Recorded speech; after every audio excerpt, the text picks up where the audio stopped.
année et meilleurs vœux à tous. Que 2022 vous soit favorable. Bienvenue à toutes et à tous, je suis Marius, j'espère que vous allez bien. Première vidéo de l'année, ça fait plaisir. Et bien entendu, nous allons parler de Day One. Il y a pas mal de choses à dire, évidemment, comme d'habitude. Alors nous allons pas blablater pour rien dire. Juste pour dire que ce show, moi je l'ai trouvé assez correct. Je mets un bon 7 sur 10. Ouais. D'habitude, je note pas les shows. Mais bref, de toute manière, il n'y a pas grand chose de négatif à dire. À part pour le dernier match, évidemment. Mais bon, bref. Je ne vais pas scandaliser non plus, ne vous en faites pas. C'est juste que j'ai donné mon avis sur tout ça. Le moins que l'on puisse dire, c'est que l'année 2022 commence très mal pour la WWE. En effet, Roman Reigns a malheureusement le Covid-19 et a donc été retiré de son match contre Brock Lesnar. Mais ce n'est pas tout. Il y a également eu un blessé, voire même deux, durant Day One. Et à l'heure où je vous parle, il y a une autre superstar de blessé. Et ça, je vous en parle évidemment en fin de vidéo. Donc, nous allons commencer par parler du match en kick-off, équipe contre équipe. Cesaro et Ricochet contre Sheamus et Ridge Holland. Victoire de Sheamus et Ridge Holland. Et Sheamus, du coup, s'est retrouvé en 1 contre 2 à un moment parce que Holland s'est blessé au nez. J'ai vu sa tête à la fin du match sur Twitter. Et mon Dieu que c'est pas beau à voir. J'espère que ça va aller pour lui, mais waouh, l'état qu'il a fini, ça me fait vraiment mal. Ouais. En tout cas, bon, moi j'étais pour Cesaro et Ricochet, j'ai foiré mon coup, mais c'est pas si pire que ça. Et puis j'aime bien le duo entre Sheamus et Holland, alors. Les Usos sont restés champions face au New Day, évidemment. Je voyais pas d'autres alternatives pour le coup. Enfin voilà, c'est tout ce que je dois dire. Et aussi, c'est le cas pour RK Bro, qui ont conservé leur titre. Là encore, je ne voyais pas d'autres alternatives. RK Bro doivent perdre leur titre d'ici peu, je pense, puisque je sens que Randy va pas tarder à en avoir réellement marre de Riddle et qui va lui faire un RKO. Je sens ça venir. De toute manière, le jour où il le fera, je ne serai pas surprise parce que ça, c'est imminent. J'aime énormément cette équipe, hein. Très honnêtement, oui. Mais ça arrivera de toute manière, ça. Alors... ça va arriver, soyez-en sûrs. Quand, je l'ignore, mais ça arrivera. Drew McIntyre a vaincu Madcap Moss, évidemment, ça aussi c'était logique. Mais la superstar blessée durant ce show n'est nul autre que Drew McIntyre. En effet, après une attaque de Corbin dans les coulisses, on peut constater qu'il y a réellement une réelle blessure concernant Drew, en effet. Corbin n'y est pour rien, ne venez pas le bâcher pour ça, ce n'est pas à cause de lui, d'accord? C'est juste que Drew traînait cette blessure au cou depuis quelques temps, et puis cette attaque dans les coulisses était là pour ça. Oui, une blessure au cou, là je pense que Drew en aura pour 3 à 6 semaines, voire 1 mois ou un peu plus, je ne sais pas pour combien de temps il en aura, mais ça me fait vraiment, mais vraiment chier, parce que quand Roman ira mieux, et ben le truc c'est que qui restera comme challenger pour lui quoi? Bonne question les amis, très bonne question. Va falloir réfléchir à la question, mais là, moi je n'ai pas la réponse. Si vous avez une idée, n'hésitez pas à m'en faire part dans les commentaires. Becky Lynch a conservé. En fait, je voyais pas d'autres alternatives, hein, mais tout ça pour dire que pour moi, Liv Morgan est archi prête. Point. Franchement, si elle ne devient pas championne en 2022, je pète un câble. Là, son push, ça peut pas être pour rien. Pour moi, elle est prête. Clairement, elle est prête. Donc c'est pour ça que je pense qu'elle va gagner le Royal Rumble. Ouais. Ma pièce est posée sur elle. Point.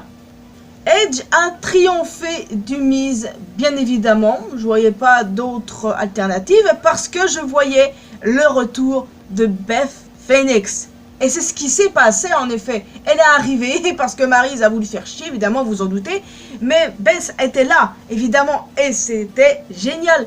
J'attendais son retour avec grande impatience. Et je m'étais dit, bon, elle n'est pas venue à ce Raw, ben elle sera là à Day One. Et j'avais raison. Je pense qu'on était nombreux à l'imaginer de toute manière. Donc voilà, c'est vraiment génial. Et puis, j'adore son look. Elle fait très viking en plus. Je kiffe. Et du coup, ça me fait penser que Edge, il a déjà tourné dans la série Vikings, si je dis pas de conneries. Donc, c'est peut-être une référence comme ça ici. Je sais pas, mais en tout cas, j'adore son look et j'ai hâte de voir la rivalité entre ces deux couples. Très honnêtement, ça me fait plaisir et j'ai hâte de voir la suite. Et voir Beth, c'est génial, franchement. Quand elle est partie de NXT, je m'étais dit qu'il y avait forcément une raison derrière. Elle disait que c'était pour s'occuper de sa famille, ok, ça marche.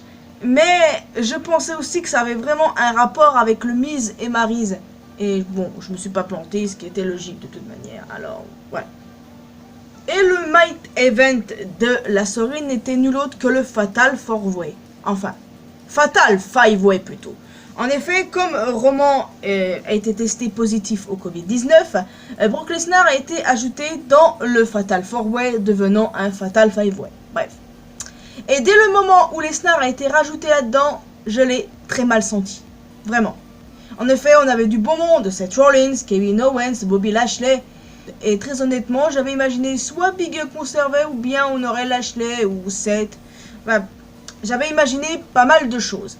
Mais comme Lesnar s'est rajouté, je me suis dit, bon les gars, c'est mort là, c'est mort. Absolument mort. Ouais, puisque c'est Lesnar qui est devenu le nouveau champion WWE. Très honnêtement, quand j'ai vu ça, ça m'a pas vraiment plu pour le coup. Pour une bonne raison. J'espérais soit un nouveau champion ou bien Big E qui conserve. Et on est nombreux, je pense, aussi bien nous les fans que dans les coulisses à la WWE, à penser que si Lesnar n'aurait pas été rajouté là-dedans, eh bien Big E est conservé. C'est ce que j'ai tendance à penser aussi d'un côté.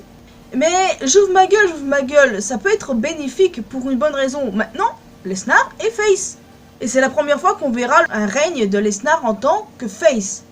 Et du coup, je ne demande qu'à voir, parce que très honnêtement, je ne sais pas si j'ai déjà dit en vidéo, mais je l'ai déjà dit sur Twitter, j'aime énormément ce nouveau Lesnar. Ce Lesnar face est génial. Franchement, Lesnar ne m'emballait pas plus que ça avant, mais depuis qu'il est revenu en tant que face, je dois vous dire que ça a changé vraiment la donne pour moi et je le vois différemment et je peux vous dire que je l'aime beaucoup maintenant. Et là, je demande qu'à voir un règne de Lesnar en tant que face. Ça va changer la donne très clairement. Donc voilà, j'ouvre peut-être ma gueule, mais ça peut aller. Je ne suis plus autant remonté que cette soirée. Parce que je réfléchis, je vois les choses autrement. Mais comme je vous le disais, mais maintenant que Lesnar est du coup champion de Raw, et que Drew est blessé, je me demande qui sera le prochain challenger de Roman. Parce que oui, quand il sera guéri du Covid et qu'il va revenir, en tout cas j'espère qu'ils vont pas avoir dans l'idée de mettre le titre vacant, ce serait vraiment horrible. J'arrête pas de me demander, mais qui pourrait être champion universel dans le futur, je veux dire. La personne qui arrivera à battre Roman, j'entends bien, si Roman est battu évidemment. Enfin bon. Et dans tous les cas, je pense que le Royal Rumble masculin, ce sera potentiellement Lashley qui le gagnera. Je pense, parce que Lashley tease une rivalité avec Brock sur Twitter. J'ai même vu ça ce matin, de toute manière. Donc voilà, il y a moyen que ça se passe comme ça. Encore une fois, c'est mon point de vue. Donc Lashley qui gagne le Royal Rumble masculin et Liv Morgan le Royal Rumble féminin. Enfin là, c'est juste que des petites théories ici et là, les amis. Hein. Donc en clair, ce pay-per-view était vraiment pas mal. Oui, vraiment pas mal. C'est une première et je les félicite pour ça. Et j'ai super hâte de voir ce qui va se passer à Raw ce soir. En début de vidéo, je vous parlais d'une superstar qui est potentiellement blessée suite à un live event. En effet, il s'agit de Sasha Banks. Alors, elle se battait contre Charlotte, si je dis pas de conneries. Et à un moment, l'arbitre a fait le signe X. Et le signe X, on sait tous ce que ça représente dans le monde du catch. Et du coup, on pense tous que Sasha est blessée. Sauf que Sasha a rassuré en disant qu'elle allait bien. Et on ne sait pas si elle est réellement blessée ou non suite à ça. Donc on verra bien si on a un communiqué à ce propos, si Sasha nous dit de quoi. Bon, on verra bien de toute manière, on va pas trop s'emballer, mais c'était juste pour dire qu'il s'est passé un truc avec elle. Mais très franchement, cette nouvelle année là, ça commence très mal pour la WWE. Avec Roman qui a le Covid, Drew qui est blessé, potentiellement Sasha. Et Ridge Holland aussi, mais lui je pense que ça devrait quand même aller, du moins je l'espère. Enfin voilà. Donc j'espère que Sasha va bien et qu'on n'aura pas d'autres mauvaises nouvelles supplémentaires. Parce que là, avec Roman et Drew out, Ça, c'est vraiment très mauvais comme affaire. Donc voilà les amis, n'hésitez pas à me donner votre avis sur ce pay-per-view. En tout cas, oui, moi je le dis, j'ai vraiment kiffé. Et j'attends avec impatience maintenant le Royal Rumble. En effet, de toute manière, j'ai fait mes petits pronostics là-dessus. Donc voilà les amis, vous pouvez vous abonner à cette chaîne si ce n'est pas encore fait. Également à ma chaîne secondaire, vous pouvez me retrouver sur mes réseaux sociaux, Facebook, Twitter et Instagram évidemment. N'hésitez pas aussi à me retrouver sur Discord. Et quant à moi, je vous retrouve dans une prochaine vidéo sur ma chaîne principale. À la prochaine!